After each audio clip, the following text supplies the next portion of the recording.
ਕਰੀਏ ਆਪਾਂ ਬੰਦੀ ਸਿੰਘਾਂ ਦੀ ਰਿਹਾਈ ਤੋਂ। ਬੰਦੀ ਸਿੰਘਾਂ ਦੀ ਮੰਗ ਰੋਕਣੀ ਹੈ ਤੇ ਮੋਰਚਾ ਵੀ ਮੋਹਾਲੀ ਦੇ ਵਿੱਚ ਲੱਗਿਆ ਹੋਇਆ। ਪਰ ਮੰਗਣੀ ਸੀ ਬੰਦੀ ਸਿੰਘਾਂ ਦੀ ਰਿਹਾਈ, ਪਰ ਮੰਗ ਲਿਆ ਸੁਰੱਖਿਆ ਦਸਤੇ। ਕੀ ਇਹ ਸਰਕਾਰ ਵਾਲੇ ਪਾਸੇ ਆਪਾਂ ਗੱਲ ਕਰ ਰਹੇ ਹਾਂ ਕਿ ਇਹਨਾਂ ਨੇ ਕਰਨਾ ਤੇ ਇਹ ਸੀਗਾ, ਪਰ ਕਰਕੇ ਕੀ ਆ ਗਏ? ਹਾਂ ਬਿਲਕੁਲ ਪ੍ਰਵੀਨ ਜੀ, 2 ਦਿਨ ਪਹਿਲਾਂ ਬੰਦੀ ਸਿੰਘਾਂ ਦੀ ਰਿਹਾਈ ਲਈ ਚੱਲ ਰਹੇ ਕੌਮੀ ਇਨਸਾਫ ਮੋਰਚੇ ਦੀ ਪ੍ਰਬੰਧਕੀ ਟੀਮ ਨਾਲ ਪੰਜਾਬ ਸਰਕਾਰ ਦੀ ਬੈਠਕ ਹੁੰਦੀ ਹੈ ਜੀ। ਉਸ ਬੈਠਕ ਦੇ ਵਿੱਚ ਸਰਕਾਰ ਭਰੋਸਾ ਦਿਵਾਉਂਦੀ ਹੈ ਉਹਨਾਂ ਨੂੰ ਕਿ ਤੁਹਾਡਾ ਮਸਲਾ ਤਾਂ ਅਸੀਂ ਪਹਿਲਾਂ ਹੀ ਅਮਿਤ ਸ਼ਾਹ ਕੋਲ ਪਹੁੰਚਾਇਆ ਹੋਇਆ, ਠੀਕ ਹੈ, ਤੇ ਅਸੀਂ ਹੁਣ ਇਸ ਗੱਲ ਨੂੰ ਲੈ ਕੇ ਅਸੀਂ ਰਾਸ਼ਟਰਪਤੀ ਤੱਕ ਪਹੁੰਚ ਕਰਾਂਗੇ। ਤੇ ਉਹਨਾਂ ਨੂੰ ਭਰੋਸਾ ਦਿਵਾਉਂਦੇ ਆ ਕਿ ਅਸੀਂ ਫਾਇਰਿੰਗ ਵਾਲੇ ਮਾਮਲੇ 'ਚ ਵੀ ਚਲਾਨ ਪੇਸ਼ ਕਰਨ ਜਾ ਰਹੇ ਹਾਂ, ਬੰਦੀ ਸਿੰਘਾਂ ਦੀ ਰਿਹਾਈ ਦੇ ਲਈ ਸਾਡਾ ਉਪਰਾਲੇ ਜਾਰੀ ਨੇ, ਅਸੀਂ ਕਰਨਾਟਕਾ ਸਰਕਾਰ ਨਾਲ ਵੀ ਰਾਬਤਾ ਕਰਨਾ ਹੈ, ਅਸੀਂ ਦਿੱਲੀ ਸਰਕਾਰ ਨਾਲ ਵੀ ਰਾਬਤਾ ਕਰਨਾ ਹੈ। ਅਮਿਤ ਸ਼ਾਹ ਜੀ ਦੇ ਧਿਆਨ 'ਚ ਪੰਜਾਬ ਸਰਕਾਰ ਪਹਿਲਾਂ ਹੀ ਸਾਰਾ ਕੁਝ ਲਿਆ ਚੁੱਕੀ ਹੈ, ਤੇ ਜੇ ਦੁਬਾਰਾ ਵੀ ਅਸੀਂ ਉਹਨਾਂ ਦੇ ਧਿਆਨ 'ਚ ਲਿਆਵਾਂਗੇ ਤੇ ਇਸ ਦੌਰਾਨ ਅਸੀਂ ਰਾਸ਼ਟਰਪਤੀ ਤੱਕ ਵੀ ਜਾਵਾਂਗੇ। ਠੀਕ ਹੈ। ਤੇ ਇਹ ਤੋਂ 1 ਦਿਨ ਬਾਅਦ ਹੀ ਮੁੱਖ ਮੰਤਰੀ ਸਾਹਿਬ ਮਿਲਣ ਜਾਂਦੇ ਨੇ ਅਮਿਤ ਸ਼ਾਹ ਹੋਰਾਂ ਨੂੰ, ਤੇ ਮਿਲਣ ਤੋਂ ਬਾਅਦ ਬਾਹਰ ਆ ਕੇ ਪਤਾ ਲੱਗਦਾ ਕਿ ਉਹ ਤਾਂ ਜੀ 18 ਕੰਪਨੀਆਂ ਮੰਗ ਲਿਆ ਸੁਰੱਖਿਆ ਦਸਤਿਆਂ ਦੀਆਂ ਪੰਜਾਬ ਖਾਤਰ, ਤੇ ਉਹਨਾਂ ਨੇ ਕਹਿਤਾ ਕਿ ਤੁਸੀਂ ਪਹੁੰਚੋ, ਤੁਹਾਡੇ ਮਗਰੇ ਭੇਜ ਦਿੰਦੇ ਜੀ।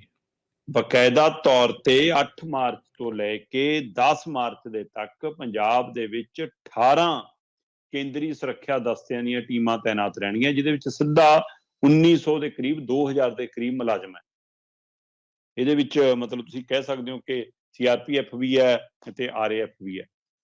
ਸੋ ਇਹ ਟੀਮਾਂ ਜਿਹੜੀਆਂ ਭੇਜਣੀਆਂ ਤੈਅ ਹੋਈਆਂ। ਇਹਦੇ ਪਿੱਛੇ ਮਤਲਬ ਕਿ ਹੁਣ ਕਹਿੰਦੇ ਜੀ ਕਿ ਉਹਦਾ ਕਾਰਨ ਕਹਿੰਦੇ ਜੀ 3-4 ਗਣਾਏ ਨੇ ਮੁੱਖ ਮੰਤਰੀ ਭਗਵੰਤ ਮਾਨ ਹੋਰਾਂ ਨੇ ਅਮਿਤ ਸ਼ਾਹ ਨੂੰ, ਜਿਹਦੇ ਅਨੁਸਾਰ ਫਿਰ ਅਮਿਤ ਸ਼ਾਹ ਨੇ ਕਿਹਾ ਕਿ ਲਓ ਜੀ, ਇੱਕ ਤਾਂ ਕਹਿੰਦੇ ਜੀ G20 ਨਾਲ ਸੰਬੰਧਿਤ ਬੈਠਕਾਂ ਹੋਣੀਆਂ ਪੰਜਾਬ 'ਚ, ਇੱਕ ਹੋਲੇ ਮਹੱਲੇ ਦਾ ਤਿਉਹਾਰ ਹੈ ਜੀ, ਇੱਕ ਜੀ ਅਜਨਾਲਾ ਮਸਲੇ ਤੋਂ ਬਾਅਦ ਸ਼ਾਇਦ ਸਾਡੇ ਹੱਥੋਂ ਕੰਟਰੋਲ ਨਾ ਹੋਵੇ ਜੀ ਸਾਰਾ ਕੁਝ, ਕਹਿੰਦੇ ਇਸ ਲਈ ਸਾਨੂੰ ਸੁਰੱਖਿਆ ਦਸਤਿਆਂ ਦੀ ਲੋੜ ਹੈ।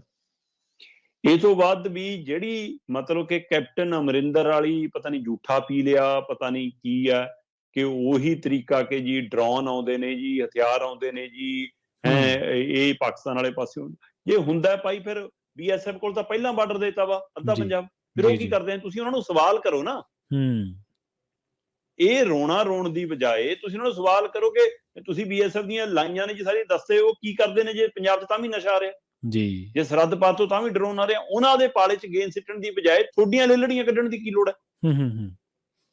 ਤੇ ਇੱਕ ਪਾਸੇ ਕਿਹਾ ਜਾ ਰਿਹਾ ਕਿ ਪੰਜਾਬ ਪੁਲਿਸ ਨੇ ਇੱਕ ਸੈਕਿੰਡ ਚੇਨ ਹੋਰ ਸ਼ੁਰੂ ਕਰਤੀ।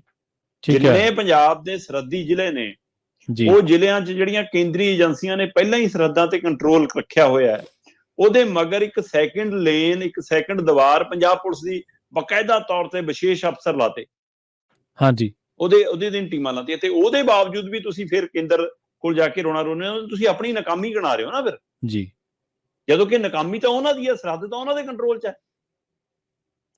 ਇਸ ਲਈ ਕੱਲ 40 ਮਿੰਟ ਦੀ ਬੈਠਕ ਹੋਈ ਪ੍ਰਵੀਨ ਜੀ, ਠੀਕ ਹੈ, ਅਮਿਤ ਸ਼ਾਹ ਨਾਲ। 40 ਮਿੰਟ ਦੀ ਬੈਠਕ ਦੇ ਵਿੱਚ ਕਹਿੰਦੇ ਮੁੱਖ ਮੰਤਰੀ ਭਗਵੰਤ ਮਾਨ ਹੋਰਾਂ ਨੇ ਪੰਜਾਬ ਦੇ ਗੰਭੀਰ ਮੁੱਦਿਆਂ ਦੇ ਵਿੱਚੋਂ ਜਿਹੜਾ ਚੰਡੀਗੜ੍ਹ ਦੇ ਵਿੱਚ ਪੰਜਾਬ ਕੈਡਰ ਦਾ ਹੀ SSP ਲੱਗਦਾ ਰਿਹਾ, ਜਦੋਂ ਕਿ ਕਿਸੇ ਸਮੇਂ ਮੁੱਖ ਅਹੁਦਾ SSP ਦਾ ਹੀ ਹੁੰਦਾ ਸੀ, ਤੇ ਪੰਜਾਬ ਕੈਡਰ ਦਾ ਹੁੰਦਾ ਸੀ, ਇਸ ਲਈ ਪੰਜਾਬ ਦੇ ਹੱਥ ਹੀ ਮਤਲਬ ਚੰਡੀਗੜ੍ਹ ਦਾ ਪੁਲਿਸ ਤੰਤਰ ਹੁੰਦਾ ਸੀ। ਹੁਣ ਉਹਦੇ ਉੱਪਰ ਸਾਰੇ ਅਹੁਦੇ ਬੜੇ ਲਾਤੇ ਤੇ ਉਹ ਇੱਕ ਡੰਮੀ ਅਹੁਦਾ ਰਹਿ ਗਿਆ, ਉਹ ਵੀ ਹੁਣ ਪੰਜਾਬ ਨੂੰ ਨਹੀਂ ਮਿਲਿਆ ਲੰਬੇ ਸਮੇਂ ਤੋਂ ਜੀ। ਇੱਕ ਤਾਂ ਉਹਦੀ ਮੰਗ ਰੱਖੀ, ਉਹ ਜਾਇਜ਼ ਮੰਗ ਹੈ। ਦੂਸਰਾ 3200 ਕਰੋੜ ਦੇ ਕਰੀਬ ਪੰਜਾਬ ਦਾ ਜਿਹੜਾ ਪੇਂਡੂ ਵਿਕਾਸ ਫੰਡ ਰੁਕਿਆ ਹੋਇਆ, ਉਹਨੂੰ ਲੈ ਕੇ ਮੰਗ ਰੱਖੀ। ਪੰਜਾਬ ਦੀਆਂ ਕੁਝ ਹੋਰ ਜ਼ਰੂਰੀ ਮੰਗਾਂ ਵੱਲ ਗੌਰ ਕੀਤਾ, ਪਰ ਉਹਦੇ ਨਾਲ ਨਾਲ ਜਿਹੜਾ ਆਹ ਪਹਿਲੂ ਰੱਖਿਆ, ਉਹਦੇ ਵਿੱਚੋਂ ਬੰਦੀ ਸਿੰਘਾਂ ਦੀ ਰਿਹਾਈ ਵਾਲੀ ਮੰਗ, ਉਹਦਾ ਜ਼ਿਕਰ ਅਜੇ ਤੱਕ ਕਿਤੇ ਬਾਹਰ ਨਹੀਂ ਆਇਆ। ਕਿਤੇ ਇਹ ਵੀ ਜ਼ਿਕਰ ਅਜੇ ਤੱਕ ਬਾਹਰ ਨਹੀਂ ਆਇਆ ਕਿ ਹਾਂ ਉਸ ਗੱਲ ਦੀ ਕੋਈ ਦੁਬਾਰਾ ਪ੍ਰੋੜਤਾ, ਜਿਹੜੇ ਕਹਿੰਦੇ ਸੀ ਸੁਨੇਹਾ ਪਹੁੰਚਾਇਆ, ਉਸੇ ਨੂੰ ਦੁਬਾਰਾ ਪੁੱਛਿਆ ਹੋਵੇ ਕਿ ਸਾਡਾ ਉਹ ਮਾਮਲਾ ਕਿਵੇਂ ਅੱਗੇ ਵਧਿਆ ਜੀ, ਕੀ ਹੋਊਗਾ ਜੀ ਉਹਦੇ ਪਰ। ਇਹ ਗੱਲ ਕੋਈ ਬਾਹਰ ਨਹੀਂ ਆਈ, ਇਹਦੇ ਬਾਰੇ ਸਵਾਲ ਹੋਇਆ। ਹਾਂ, ਆਹ ਚਰਚਾ ਬਾਹਰ ਆ ਗਈ ਕਿ ਉਹਨਾਂ ਨੇ ਮਤਲਬ ਅਜਨਾਲੇ ਘਟਨਾ ਦਾ ਵੀ ਜ਼ਿਕਰ ਕੀਤਾ, ਉੱਥੇ ਉਹਨਾਂ ਨੇ ਗੈਂਗਸਟਰਾਂ ਦਾ ਵੀ ਜ਼ਿਕਰ ਕੀਤਾ, ਉੱਥੇ ਉਹਨੇ ਸਰਹੱਦ ਪਾਰ ਤੋਂ ਆ ਰਹੇ ਡਰੋਨ ਨਸ਼ਿਆਂ ਦਾ ਵੀ ਜ਼ਿਕਰ ਕੀਤਾ, ਉੱਥੇ ਪੰਜਾਬ ਦੀ ਅਮਨ ਕਾਨੂੰਨ ਦੀ ਸਥਿਤੀ ਵਿਗੜ ਰਹੀ ਹਾਲਤ ਨੂੰ ਲੈ ਕੇ ਵੀ ਜ਼ਿਕਰ ਕੀਤਾ। ਤੇ ਉਹਦੇ ਵਿੱਚੋਂ ਫਿਰ ਉਹਨਾਂ ਨੇ ਕਿਹਾ ਕਿ ਆਹ ਚੱਕੋ ਜੀ, 8 ਤੋਂ 10 ਤਰੀਕ ਤੱਕ, 8 ਤੋਂ 10 ਮਾਰਚ ਤੱਕ ਅਸੀਂ ਤੁਹਾਨੂੰ 18 ਕੰਪਨੀਆਂ ਦਿੰਨੇ ਆ, 6 ਮਾਰਚ ਨੂੰ ਇੱਥੋਂ ਰਵਾਨਾ ਹੋ ਜਾਣਗੀਆਂ ਤੇ ਤੁਹਾਡੇ ਕੋਲ ਪਹੁੰਚ ਜਾਣਗੀਆਂ। ਸੋ ਇਸ ਤੋਂ ਬਾਅਦ ਫਿਰ ਮੁੱਖ ਮੰਤਰੀ ਸਾਹਿਬ ਦਾ ਟਵੀਟ ਆ ਗਿਆ। ਮੁੱਖ ਮੰਤਰੀ ਭਗਵੰਤ ਮਾਨ ਨੇ ਖੁਦ ਆਪਣੇ ਟਵੀਟ 'ਚ ਕਿਹਾ ਕਿ ਕਾਨੂੰਨੀ ਪੱਧਰ ਦੀ ਸੁਰੱਖਿਆ ਦੇ ਲਈ, ਕਾਨੂੰਨੀ ਕੰਟਰੋਲ ਦੇ ਲਈ, ਅਮਨ ਕਾਨੂੰਨ ਦੀ ਸਥਿਤੀ ਦੇ ਲਈ ਇਸ ਮਾਮਲੇ 'ਚ ਕੇਂਦਰ ਤੇ ਪੰਜਾਬ ਮਿਲ ਕੇ ਕੰਮ ਕਰਨਗੇ। ਸੋ ਇਹ ਮਿਲ ਕੇ ਕੰਮ ਕਰਨਗੇ, ਜੀ ਕੀ ਕੋਈ ਐਕਸਾਈਜ਼ ਪਾਲਿਸੀ ਵਾਲਾ ਮਾਮਲਾ ਵੀ ਚਰਚਾ 'ਚ ਹੋਇਆ? ਇਹ ਵੀ ਨਹੀਂ ਦੱਸਿਆ ਕਿ ਕਿਤੇ ਦਿੱਲੀ ਵਾਲੀ ਕਾਰਵਾਈ ਤੋਂ ਬਾਅਦ ਇੱਥੇ ਕਾਰਵਾਈ ਹੁੰਦੇ ਜਿਹੜਾ ਡਰ ਖੜਾ ਪੰਜਾਬ ਦੇ ਵਿੱਚ, ਕਿਉਂਕਿ ਅਫਸਰਾਂ ਦੀਆਂ ਮੁਲਾਕਾਤਾਂ ਦੀ ਗੱਲ, ਸਿਸੋਦੀਆ ਨੂੰ ਮਿਲਣਾ, ਮੰਤਰੀਆਂ ਦਾ ਮਿਲਣਾ, ਫਿਰ ਉਹਦੀ ਫੁੱਟਫੁੱਟ ਕਾਪੀ। ਮੈਨੂੰ ਤਾਂ ਇਹ ਵੀ ਪਤਾ ਲੱਗ ਰਿਹਾ ਪ੍ਰਵੀਨ ਜੀ ਕਿ ਪੰਜਾਬ ਸਰਕਾਰ ਨੇ ਤਾਂ ਹੁਣ ਇਹ ਸੋਚ ਲਿਆ ਕਿ ਆਪਾਂ ਅਗਲੇ 3 ਤੋਂ 4 ਮਹੀਨਿਆਂ 'ਚ ਆਪਣੀ ਪਾਲਿਸੀ ਉਹ ਨਵੀਂ ਲਿਆਓ। ਠੀਕ ਹੈ। ਇੱਕ ਪਾਸੇ ਦਮ ਭਰ ਰਹੇ ਨੇ ਹਰਪਾਲ ਚੀਮਾ ਹੋਰੀ ਕਿ 3500 ਕਰੋੜ ਰੁਪਇਆ ਇਜ਼ਾਫਾ ਹੋ ਗਿਆ। ਪਹਿਲਾਂ 6000 ਕਰੋੜ ਦੇ ਕਰੀਬ ਸੀ, ਹੁਣ ਅਸੀਂ 9500 ਕਰੋੜ ਤੋਂ ਵੱਧ ਕਮਾ ਲਿਆ ਇਸ ਨਵੀਂ ਪਾਲਿਸੀ ਦੇ ਨਾਲ। ਜੇ 3500 ਕਰੋੜ ਤੱਕ ਦੀ ਕਮਾਈ ਹੋਈ ਆ ਤਾਂ ਥੋੜੀ ਨਹੀਂ, ਇਹ ਵੀ ਬਹੁਤ ਆ। ਚਲੋ ਵੈਸੇ ਤਾਂ ਦਮ ਤਾਂ ਬਹੁਤ ਭਰਿਆ ਸੀ ਕਿ ਖਜ਼ਾਨੇ ਚੋਂ ਪੈਸੇ ਬਾਹਰ ਡਿੱਗਣ ਲੱਗ ਜਾਣਗੇ, ਇੰਨਾ ਖਜ਼ਾਨਾ ਭਰ ਜਾਣਾ ਕਿ ਬਾਹਰ ਗਿਰਿਆ ਕਰਨਗੇ ਨਾ। ਸੋ ਪਰ ਹੁਣ ਮਤਲਬ ਕਿ ਇਹ ਵੀ ਕਿਹਾ, ਪਰ ਹੁਣ ਪਤਾ ਲੱਗ ਰਿਹਾ ਕਿ ਐਕਸਾਈਜ਼ ਪਾਲਿਸੀ ਨਵੀਂ ਲਿਆਉਣ ਦੀ ਤਿਆਰੀ ਹੈ। ਕੋਈ ਕਦੇ ਫਾਰਮ ਹਟਾ ਲਿਆ ਕਦੇ ਮਤਲਬ ਕਿ ਠੇਕੇ ਨੂੰ ਨਿਲਾਮੀ ਦੇਣ ਤੋਂ ਬਚਣ ਦੇ ਉਪਰਾਲੇ। ਸੋ ਇਹ ਸਾਰੇ ਮਸਲੇ ਕੀ ਇਹ ਵੀ ਦਬੀ ਜ਼ਬਾਨ 'ਚ ਕਹਿੰਦੇ ਉੱਥੇ ਚਰਚਾ ਹੋਈ ਹੈ ਕੋਈ ਕਿ ਮਹਾਰਾਜ ਦੇਖਿਓ ਉਧਰ ਵਾਲਾ ਸੇਕ ਇੱਧਰ ਨੂੰ ਨਾ ਭੇਜੋ।